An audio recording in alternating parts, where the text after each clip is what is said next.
કોઈની માફક ગજબ એકધારી અમે એક અડધીમાં બોલી છે ખાલી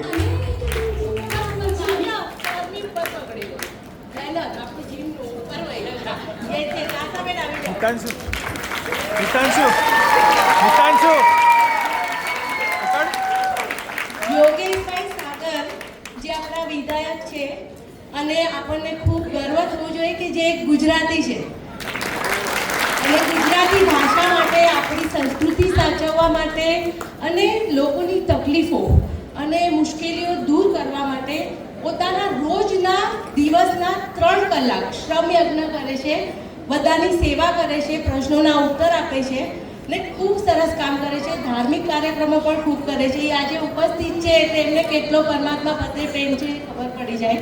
કૃષ્ણ ભગવાન માટે હવેલીમાં મને લગભગ મળે છે, એ કદાચ નહીં ઓળખતા હોય મને, પણ હું જોઉં છું કે હવેલી પણ દર્શન કરવા રોજ આવે છે.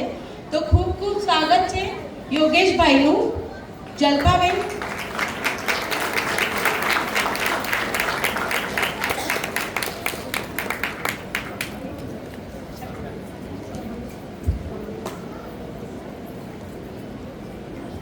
આશાબેન સ્વાગત કરશે. આપણું જીમનું એક ઉપરનું આપણે સ્પેશિયલ બનાવડાવ્યું છે.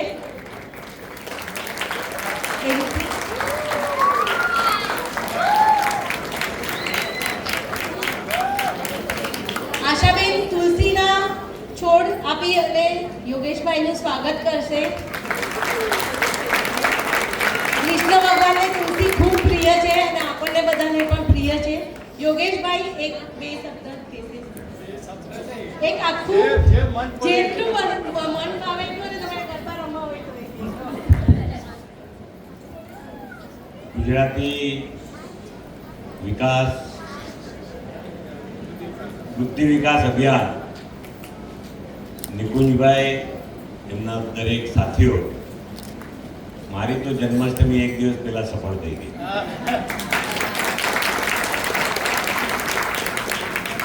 તહેવારોનું મહાત્મ્ય પુસ્તકોમાં જે વર્ણવ્યું છે ને એ અનુકૂળતા પ્રમાણે પોતાના વિચાર પ્રમાણે લખાતું ગયું. ખરું મહાત્મ્ય એ છે કે તહેવારોમાં કોઈ શુભ સંકલ્પો એની પૂર્તિનો આનંદ મનાવીએ અને નવા સંકલ્પો કરવાનો એ દિવસ હોવો જોઈએ. તો એ આપણા તહેવારો વિશ્વમાં બધા દેશોમાં કંઈક ને કંઈક તહેવારો છે. આપણા તહેવારો વિશિષ્ટ એટલા માટે છે એ સમય પ્રમાણે, ઋતુ પ્રમાણે અને દેશની વિવિધ ભાષા, વિવિધ પ્રદેશ, એ પ્રાંત પ્રમાણેના તહેવારો છે. આ એક જ દેશ એવો છે જેણે નિસર્ગની દરેક વસ્તુને ઈશ્વરના રૂપમાં જોઈ છે. આપણે ભક્તા છીએ અને પૂર્વ પશ્ચિમના દેશો ભોગતા છે. આપણીને એની સંસ્કૃતિનું અંતર આપણે હમણાં નાટકથી જોયું કે ભૌતિક સાધનો જરૂરી છે, પણ એનું આદિપણું, એદીપણું અથવા એની એડિક્શન એ આપણને કેટલું નુકસાન કરતા છે એ આપણે આ નાટકના એક સ્વરૂપમાં જોયું. ગુજરાતી ભાષા માટે નિકુંજભાઈ ને એમના સાથીઓ જે મહેનત કરે છે હું ઘણા વર્ષોથી જાણું છું. ઘણા બધા કરોડો ગુજરાતીઓને ખબર નહીં હોય કે ગઈકાલે ગુજરાતી ભાષા દિવસ ગયો. હું ગુજરાતી ભાષા દિવસના કાર્યક્રમમાં ગયો હતો, પણ એ ટીકમાર કાર્યક્રમ હતો. ટીકમાર એ કાર્યક્રમ થઈ ગયો. ગુજરાતી ભાષા માટે આપણે આપણા વ્યાકરણાચાર્ય હેમચંદ્રાચાર્ય, કવિ શ્રી નર્મદ, એની પહેલાંના આદ્ય કવિઓ, આદ્ય ગદ્ય લેખકો, પદ્ય લેખકો, વિચારવંતો, જેણે જેણે આ ભાષાના શબ્દોને સ્વરૂપ આપ્યું, શબ્દોનું એના અર્થો આપ્યા, એ બધાને પ્રણામ કરવાનો દિવસ છે. આજના ગુજરાતીઓને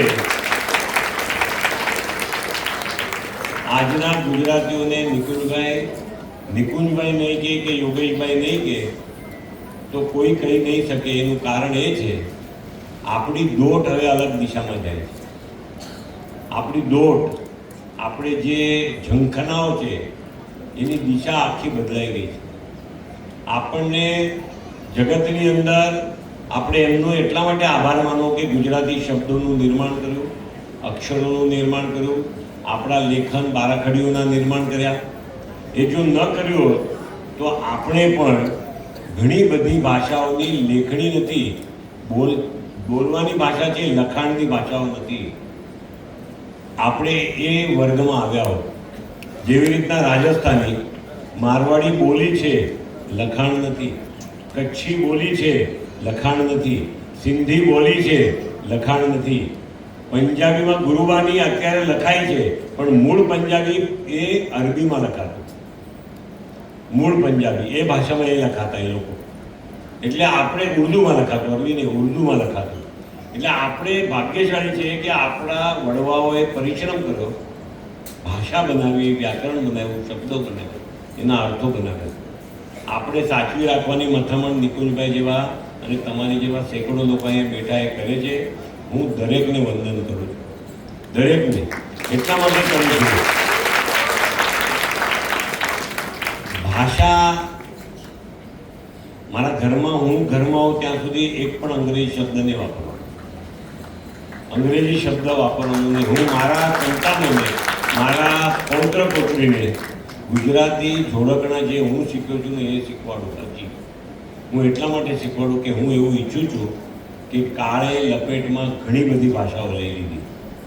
કોઈ 100 વર્ષ પહેલાં સમાપ્ત થઈ ગઈ, કોઈ 200 વર્ષ પહેલાં સમાપ્ત થઈ ગઈ, કોઈ 50-60 વર્ષ પહેલાં સમાપ્ત થઈ ગઈ. ભાષા કાળ લપેટીને પૂરી કરી દેશે. ભાષા ગુજરાતી પૂરી થાય ત્યારે એનો છેલ્લો સમજવાવાળો અને બોલવાવાળો વ્યક્તિ મારા ઘરનો ન હોવો જોઈએ એવી ભગવાન પાસે મારી પાસે એ ન હોવો જોઈએ. એની પછી એ જીવન રહેવી જોઈએ. એટલો પરિશ્રમ આ ભાષાને સાચવવા કરવો પડે. અને એટલા માટે આપ સર્વ ખરેખર અભિનંદનને પાત્ર છો. જન્માષ્ટમીની પૂર્વ સંધ્યાએ અથવા પૂર્વ દિવસે તમે આજે આવા સરસ સાંસ્કૃતિક અને ઉર્મીઓને વધારે, ઉત્સાહને વધારે એવા કાર્યક્રમમાં સંમલિત થયા છો. અને રવિવારની સવારે થયા છો અને ગુજરાતી છો તો પણ થયા છો. પણ તો આવ્યા છો રવિવારે, બાકી વિધાયકે કે 6 દિવસ કામ કર્યું. હવે બસ આ બધાની સેવા કરી, એક દિવસ ઘર માટે, પણ તો એ યોગેશભાઈ આપણા બધાને ઉત્સાહિત કરવા માટે આવ્યા. આ ભાષાને જીવતી રાખવા માટે, તમારા સંસ્કારનું સિંચન આવનારી પેઢીઓ કરવા માટે જે કંઈ પરિશ્રમો કરે, મને લાગે છે માતાઓ બહુ પરિશ્રમ કરે છે, બહેનો બહુ પરિશ્રમ કરે છે.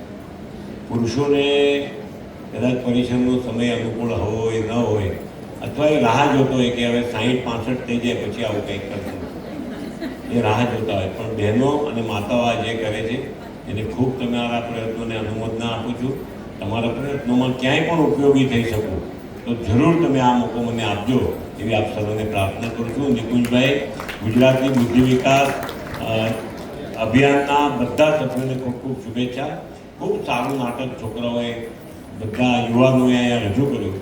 એટલો તો મને ખાતરી થઈ ગઈ છે કે આ ગુજરાતી કાર્યક્રમમાં સૌથી નાની ઉંમરનો અત્યારે એક યુવાન મને અહીંયા 5-6 વર્ષનો દેખાય છે. મારી ભાષા એની કરતાં બી નાની, 1 વર્ષની. એટલે સરેરાશ આયુષ્ય 90 વર્ષનું હોય તો 89 વર્ષ મારી ભાષા આ દ્રષ્ટિને જોતા ન મળે. તમારા બધાનો ખૂબ ખૂબ આભાર. ભાષા સાચવવા માટે વાંચવું ખૂબ પડે, વાંચવું પડે. બોલચાલની ભાષાને બી સમૃદ્ધ કરવા માટે વાંચવું પડે. આટલું કરવાનો આપણે બધા પ્રયત્નો કરીએ. અંગ્રેજી ભણીએ. અંગ્રેજી ન ભણેલા દેશોમાં દુનિયા બહુ આગળ છે. જર્મનો અંગ્રેજી ભણતા નથી, જાપાનીઝો અંગ્રેજી ભણતા નથી, રશિયનો અંગ્રેજી ભણતા નથી, ફ્રાન્સના લોકો અંગ્રેજી ભણતા નથી.